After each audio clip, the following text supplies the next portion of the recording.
Well, jumping from daylight saving time to standard time can be an adjustment for everybody. Yes, we're feeling it. Some individuals took advantage by maybe sleeping in, but can an extra hour have a negative impact on our health? Joining us with more information and some helpful tips for ensuring we have a good night's sleep is Dr. Charlie Abraham. He's the Chief Medical Officer for Dignity Health St. Bernardine Medical Center, and we really appreciate you being here.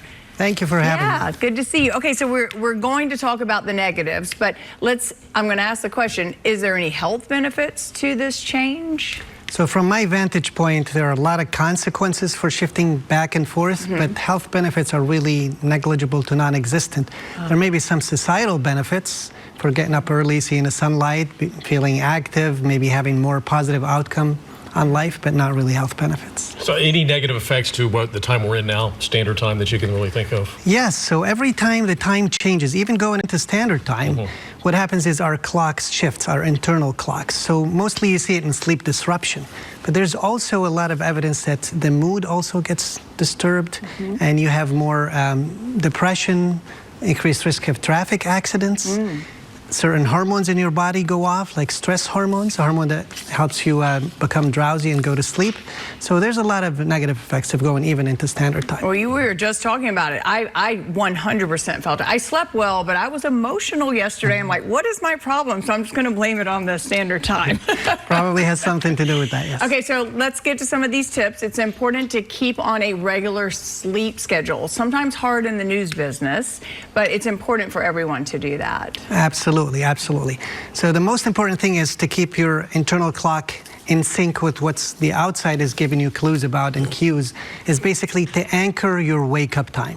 So having a time every morning that you wake up at the same time for a couple weeks prior to that change helps you keep everything in a scheduled manner, and then gradually shifting that time in many different ways to adjust to the new time. So when it comes to exposure to natural light, what do you recommend? So it seems like light has detrimental effect on us in the evening. Even a vestige of light in the evening, such as the light from the TV indicator, could throw off your clock and confuse your brain. So it pushes your sleep time, so you'll be sleeping later. Or if you try to sleep on time, you have interrupted sleep in the evening, and that's not good. We want consolidated sleep. While in the morning, you need a lot of light exposure to really adjust the clock to the new time. And that's a very important thing to recognize. When is the timing of exposure to light? So although you should consult with your sleep specialist on the exact timing, because there's no telling what your biological clock is telling you, but basically when you want to get up and get to work is the time when you should probably get exposure to natural light, or if not, artificial light that would mimic the sunlight. Glenn and I talk about this sometimes. I do not have a television in my bedroom on purpose. They do, and they leave it on.